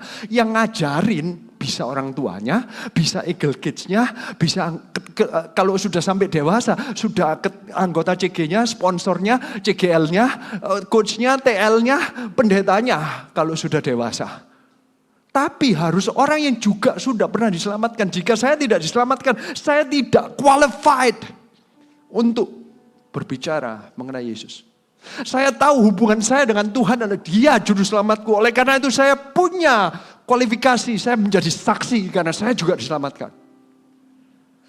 Sehingga hubungan kita bukan karena ketakutan, bukan karena peraturan, bukan karena ancaman hanya kalau aku nggak percaya Tuhan masuk neraka. Itu konsekuensi, bukan hukuman ancaman. Itu konsekuensi lain loh. Itu justice. Semua hubungannya harus karena kasih. Oleh karena itu, kita yang menjadi saksi. Bukan malaikat yang lebih tahu, yang bisa masuk melihat tahta Yesus sekarang. Kita melihatnya dengan bukti dari Alkitab. Malaikat melihatnya face to face. Makanya dia ngomong, holy, holy, holy, God Almighty. Kita, holiness-nya dari aku yang hancur. Aku ini hitam, aku ini jelek, tapi Tuhan selamatkan aku. Siapa yang menyelamatkan? The Holy One, Jesus. Itu kesaksian kita. Kita belum melihat dengan mata kepala sendiri tahta Yesus. Tapi Alkitab yang berbicara. Dan itu menjadi bukti dan itu iman kita. Hanya orang yang diselamatkan dengan cara ini yang bisa layak kualifikasinya sebagai saksi. Orang yang diselamatkan Tuhan. Siapa di sini tahu bahwa Anda sudah diselamatkan Tuhan? Coba angkat tangan. Kalau ada yang nggak angkat tangan nanti suruh maju ya. Angkat tangan sekali lagi ya. Ayo yang sudah diselamatkan. Oh ya, Anda lihat yang sebelah yang sudah angkat tangan ini, toleh sebelah. Loh kamu belum dah gitu ya. Nanti diajak maju ya. So, tadi mungkin karena belajar ya, mungkin Anda juga ikut angkat tangan padahal belum percaya. Tapi percuma. Percuma kalau Anda nggak benar-benar percaya, Anda nggak akan dapat apa yang dialami oleh mereka. Dan menjadi saksinya tidak berhenti di Yerusalem tapi seluruh Yudea, Samaria sampai ke ujung bumi. Yerusalem orang terdekat, orang yang sudah kenal karena mereka di Yerusalem. Yerusalem itu orang sekeliling dekat. Yudea itu sama bangsa tapi lebih luas. Mungkin karena di zaman itu Yudea itu kayak satu pemerintahan, ya selamatkan bangsamu. Samaria itu sudah musuh. Samaria itu musuhnya orang Yahudi zaman itu.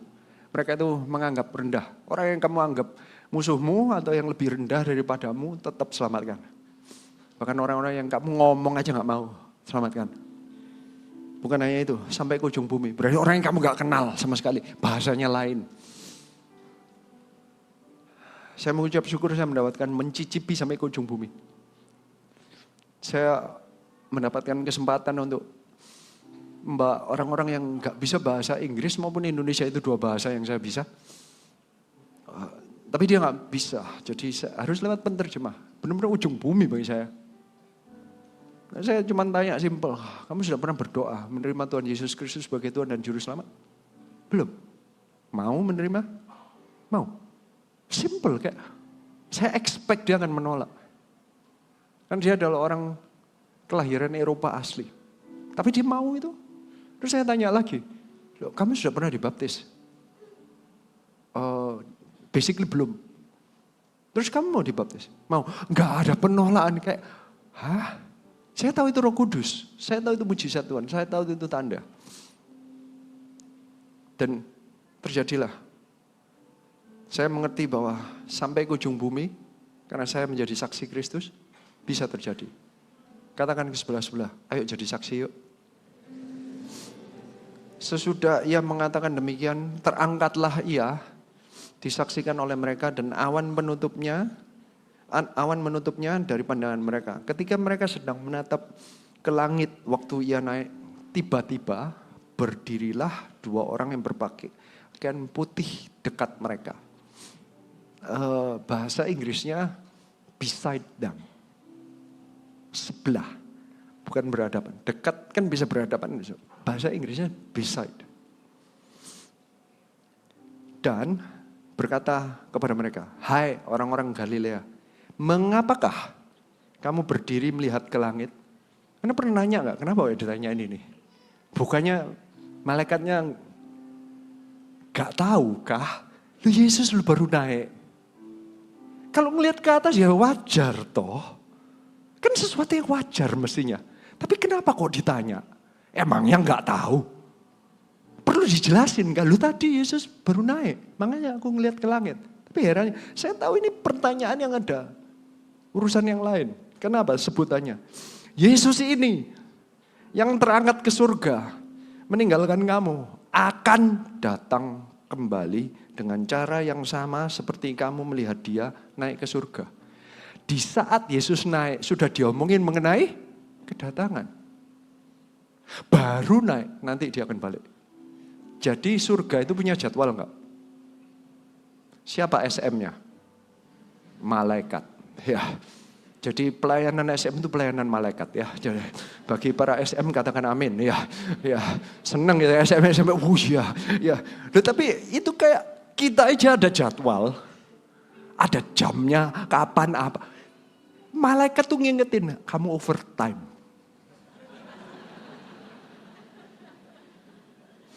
Thank you ya. Ya, saya ngerti ya.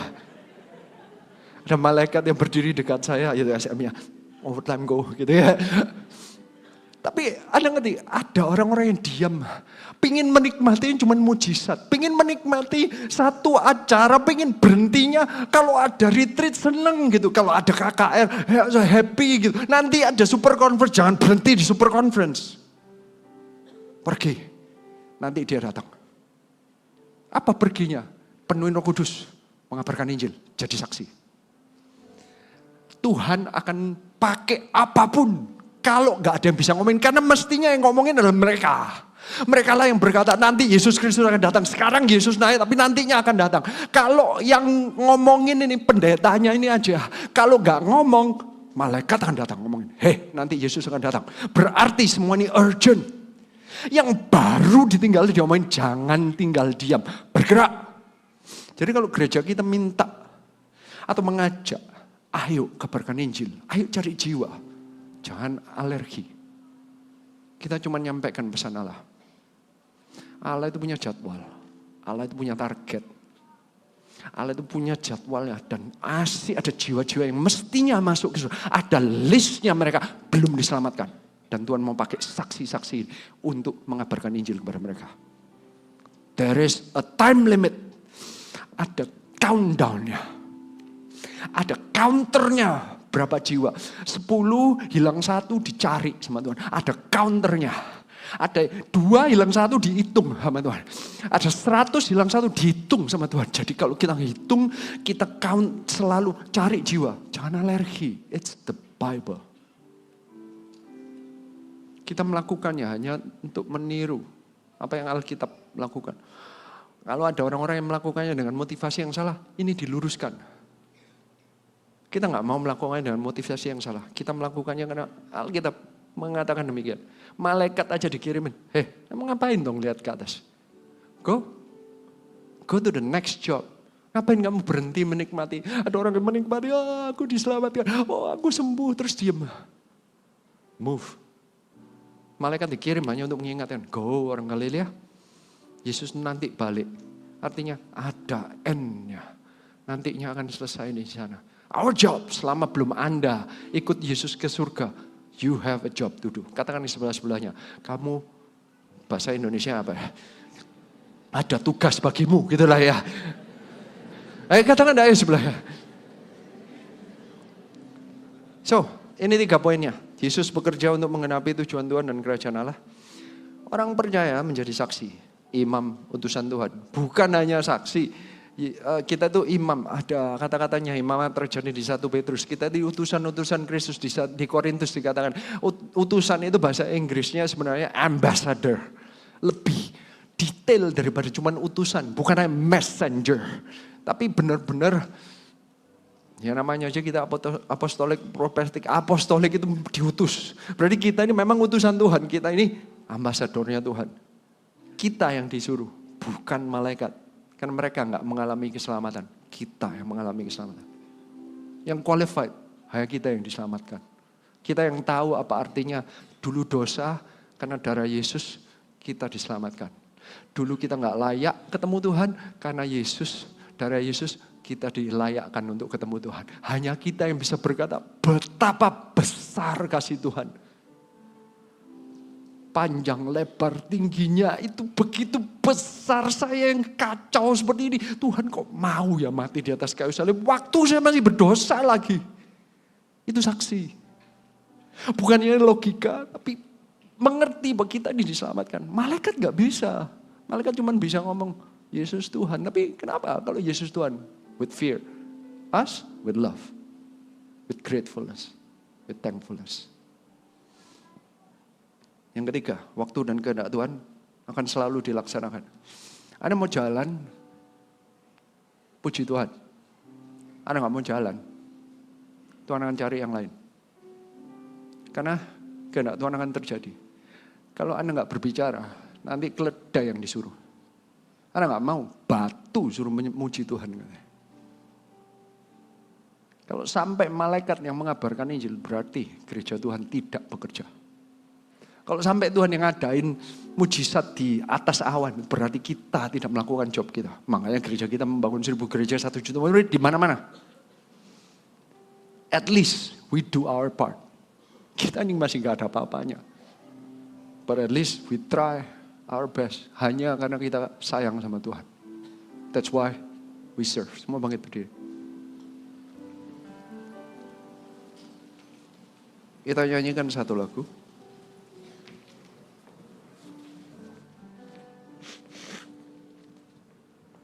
Sungguh dahsyat keajaibanmu, tak tergapai oleh pikiranku. Semua yang telah ada dan yang akan datang, Kau menjadikan segalanya indah. Terpesona kan kebesaran-Mu, dari dulu sampai selamanya. Penuh kuasa, takkan berubah. Tunaikan syukurku kepadamu Tuhan. Angkat kedua tanganmu. Biar pengagungan sampai di hatimu, Yesus Tuhan dan Rajaku. Kau lebih megah dari yang termegah. Terimalah sembahku. Hanya Kau yang ada di tahta. Biar pengagungan sampai di hatimu, Yesus Tuhan dan Rajaku. Kau lebih megah dari yang termegah. Terimalah sembahku. Hanya Kau yang ada di tahta. Semua tundukkan kepala. Hari ini biarlah pesan Tuhan mengingatkan kita kembali. Siapa yang mau berkata kepada Tuhan, ya Tuhan, aku menerima delegasinya. Aku mau jadi saksimu. Aku yang mau mengabarkan Injil. Yang mau berkata demikian, angkat tanganmu.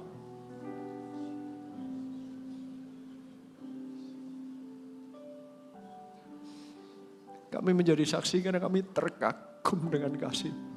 Kami menjadi saksi bukan karena tugas, tapi karena kami menangkap, kami agak layak aja diselamatkan. Kami mengasihi Engkau begitu besar, makanya aku mau menjadi saksi. Aku akan mengabarkan Injil. Yang mengangkat tangan itu, ayo sepakat dengan kita. Kalau bisa maju depan. Maju ke depan, kita akan berdoa bersama-sama. Biar ini menjadi tindakanmu dan deklarasimu. Aku mau mengabarkan Injil. Aku mau bergerak untuk Engkau. Aku mau menjadi saksimu. Penuhi aku dengan Roh Kudus. Ayo maju ke depan. Deklarasikan kepada Tuhan.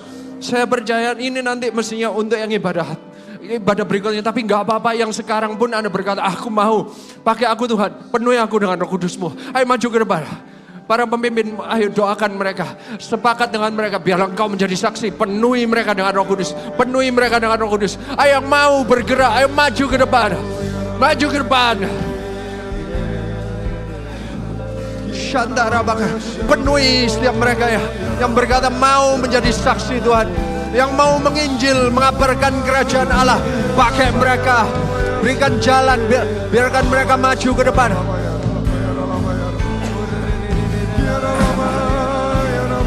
Jika gak ada tempat yang di belakang pun, kalau yang mau dipakai menjadi saksi, angkat tanganmu. Terimalah urapan Allah, biar engkau dipenuhi dengan Roh Kudus, biar engkau dipakai oleh Tuhan menjadi saksi kemanapun, di Yerusalemmu, di Yudeamu, di Samariamu, sampai ke ujung bumi. Terimalah berkat ini dalam nama Tuhan Yesus Kristus. Biar pengagungan sampai di hatimu, Yesus Tuhan dan Rajaku. Kau lebih megah dari yang termegah. Terimalah sembahku, hanya Kau yang ada di tata. Bagimu Tuhan seluruh hidup, bagimu Tuhan seluruh hidupku. Berikan hidupmu bagi Yesus. Pakailah Tuhan, berikan hidupmu bagi Yesus. Memberitakan namanya sampai Dia datang. Genapi seluruh rencanamu, sampai bumi penuh kemuliaan. Penuh kemuliaan. Haleluya, haleluya. Bagimu Tuhan seluruh hidupku. Ada yang di belakang juga, angkat tanganmu. Tuhan bagi Yesus, bagi kemuliaan-Mu. Haleluya.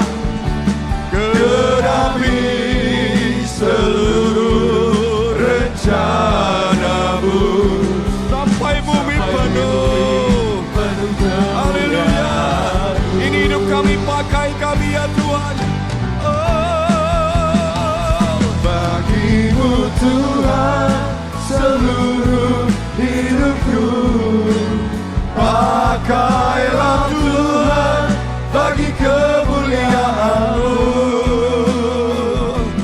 Genapi seluruh rencana-Mu sampai bumi penuh, sampai bumi penuh, sampai tiap lutut bertelut, semua lidah mengaku Yesus adalah Tuhan. Haleluya, haleluya.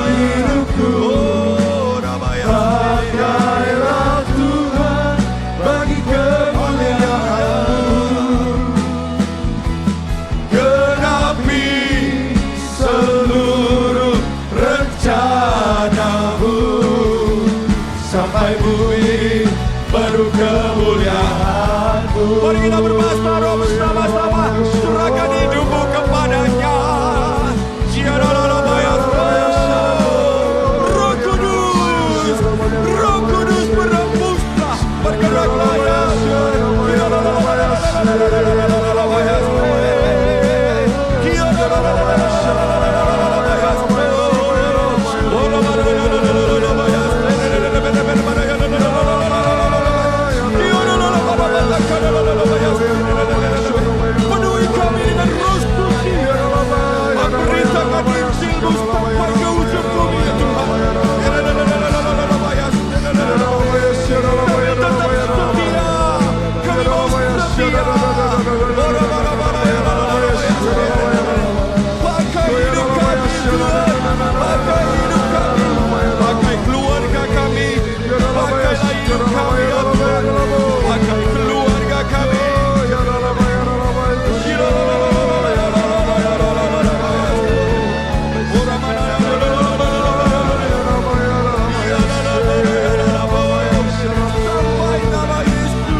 sampai bumi penuh kemuliaan-Mu. Genapi seluruh rencana-Mu, genapi seluruh rencana-Mu, sampai bumi penuh kemuliaan-Mu.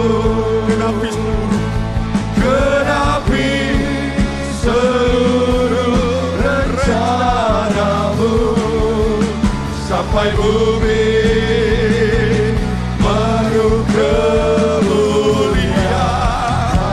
Aku berikan kemuliaan sore-sore bagi Tuhan. Haleluya, haleluya, haleluya. Bapak Ibu Saudara, di momen kenaikan Tuhan Yesus ini, ada momen baptisan raya yang kita rayakan bersama-sama. Adakah dari antara saudara baik yang di depan maupun yang di kursi, yang belum pernah dibaptiskan selam, Anda percaya pada Yesus, tapi Anda belum mengambil langkah selanjutnya. Ini adalah langkah sebelum Roh Kudus akan masuk dalam hidup Anda, dan kemudian mulai teraktivasi, mendelegasikan segala tugas penginjilan, memperkaya dan memperkuat Anda, memperlengkapi Anda. Adakah di tempat ini, baik yang di depan maupun yang belum pernah dibaptiskan, hari ini Anda mau dibaptiskan? Angkatlah tangan supaya kami bisa melihatnya. Adakah Bapak Ibu Saudara? Jikalau nanti ada di antara Anda yang mau dibaptis setelah ini, Bapak Ibu, Anda bisa lihat di sana ada baptism meeting point. Anda juga bisa daftarkan pada para usher dan juga pada resepsionis, ya. Jangan pulang dengan keraguan, tapi pastikan keselamatan itu ada, Anda terima, dan kemudian Anda bersiap untuk memberitakan Yesus di mana-mana sampai Dia datang. Amin. Kasih kita tepuk tangan buat Tuhan Yesus. Haleluya. Kita berdoa, Tuhan terima kasih buat firman-Mu. Semua orang yang menyerahkan hidupnya di depan ini, Engkau yang melihat dari tahta mulia dari surga. Ya Tuhan Yesus, jawablah kerinduan hati mereka dan pakailah mereka dengan kuat kuasa. Mulai hari ini Kau akan memberitakan Yesus dari Yerusalem, Yudea, Samaria sampai ke ujung bumi. Dari GMS Selatan akan muncul ya Tuhan para pemberita Injil. Orang-orang yang menyerahkan hidupnya bagi Yesus menjadi hamba-hamba Tuhan. Baik mereka volunteer, baik mereka hamba Tuhan sepenuh ya Tuhan. Tapi hati mereka penuh untuk penginjilan, hati mereka penuh untuk memberitakan Yesus. Pakai setiap orang yang meresponi ya Tuhan altar hari ini. Dan pakailah mereka dengan kuat kuasa. Pakailah kami semuanya ya Tuhan. Kami tidak mau ketinggalan dalam kegerakan yang besar ini. Sungguh kami menanti-nantikan Engkau datang kembali menjemput kami ya Tuhan. Sebab pengharapan kami tidak sia-sia di dalam Engkau. Terima kasih Tuhan. Terima kasih buat firman-Mu yang menguatkan kami. Dalam nama Yesus. Haleluya. Amin. Haleluya. Berikan kemuliaan bagi Tuhan. Bapak Ibu bisa kembali ke tempat masing-masing. Jikalau Anda baru pertama kali hadir di GMS MCC, kami rindu untuk mengenal Anda. Silakan cepat Anda datang ke Welcome Lounge nanti setelah ibadah. Supaya kami bisa mengenal Anda bisa mengenal MCC lebih lagi. Ada kegerakan yang besar di GMS 2 Surabaya Selatan di tempat ini. Anda juga bisa temukan komunitas yaitu Connect Group di tempat-tempat yang dekat dengan tempat tinggal Anda. Bagi Anda yang rindu untuk dibaptis, sekali lagi saya ingin mengingatkan Anda, mungkin Anda tadi malu untuk mengangkat tangannya, ya, atau Anda masih ada ragu, tapi sekarang Anda tidak ragu lagi, segera daftarkan di sana. Segala sesuatu sudah di take care oleh tim baptisan, Anda bisa pulang dalam kondisi yang sama dan pakaian yang sama. Jikalau Anda rindu untuk didoakan, ada masalah tertentu dalam hidup Anda, ada pergumulan yang Anda rindu didoakan, tetaplah tinggal di tempat Anda ketika doa berkat selesai nanti. Jemaat meninggalkan tempat Anda tetap tinggal, supaya nanti tim doa yang diurapi dan juga para pemimpin CG bisa mendatangi Anda dan berdoa bersama dengan Anda. Rumah ini akan disebut rumah doa, MCC adalah rumah doa. Jangan pulang dengan hati yang tidak damai, jangan pulang dengan hati yang takut dan gentar. Pastikan damai sejahtera Tuhan mengikuti Anda. Amin Bapak Ibu Saudara. Amin. Berapa banyak diberkati dengan firman hari ini, lambaikan tangan. Tuhan kita memberi kemenangan sebab Dia sudah naik. Amin. Ku menang bersama Yesus Tuhan. Katakan, ku menang di dalam peperangan. Ku menang atas segala setan. Haleluya, haleluya. Sekali lagi katakan, ku menang bersama Yesus Tuhan. Ku menang. Mari kita deklarasikan kemenangan kita. Ku menang atas segala setan. Dalam Yesus kita naik ke surga. Haleluya, Dia bangkit. Haleluya, Dia hidup. Haleluya, Dia naik. Roh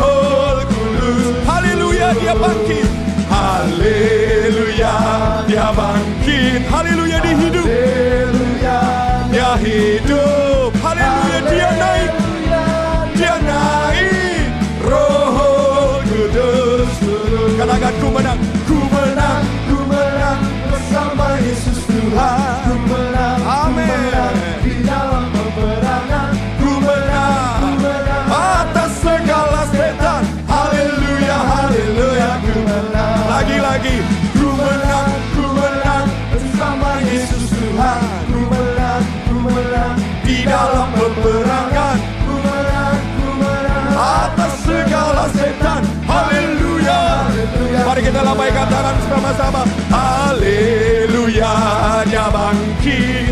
Haleluya, dia hidup. Haleluya, dia naik. Roh Kudus turun. Haleluya.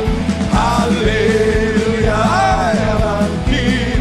Haleluya, dia hidup. Haleluya, dia naik. Roh Kudus turun. Roh Kudus turun. Roh Kudus turun. Haleluya. Kita adalah umat pemenang karena Tuhan kita sudah menang melawan maut. Amin. Haleluya. Mari kita angkat amplop persembahan kita. Dengan sukacita kami masuk ke rumah Tuhan. Dan dengan sukacita kami pulang menabur bagi rumah Tuhan. Ya Tuhan, berkatilah segala persembahan kami ini. Jadikan ini gereja-gereja yang dibangun, misionari dikirimkan. Kehidupan bagi orang-orang yang membutuhkan diakonia. Dan juga berkat bagi kota dan bangsa. Orang-orang yang belum mengenal Engkau, orang-orang yang masih jauh. Ya Tuhan Yesus, kiranya Kau memberkati setiap umat-Mu yang memberi. Ladang mereka, lumbung mereka, berkatilah. Luputkan ya Tuhan dari segala siasat musuh kami. Tapi Kau memberkati mereka dan menjadi Yehova Jireh bagi umat-Mu, Allah yang menyediakan bagi mereka segala kebutuhan mereka menurut kekayaan kemuliaan. Terima kasih Tuhan. Turunkan amplopnya, mari kita angkat kedua tangan kita. Nah, terimalah berkat dari Allah Bapa yang mengasihi-Mu, dari Yesus Kristus Tuhan yang sudah naik dan nanti akan turun kembali menjemput kita. Dan dari Allah Roh Kudus yang akan menyertai-Mu di dalam jalan-jalan hidup-Mu, tidak akan membiarkan engkau sendirian. Dia yang akan menguatkan-Mu, Dia yang akan memberikan berkat kepada-Mu, Dia yang akan menuntun segala jalan hidup-Mu. Terima kasih Tuhan, kami terima berkat-Mu dalam nama Allah Bapa, Putra, Roh Kudus, dalam nama Tuhan Yesus Kristus. Haleluya. Amin. Selamat hari kenaikan. Tuhan Yesus memberkati.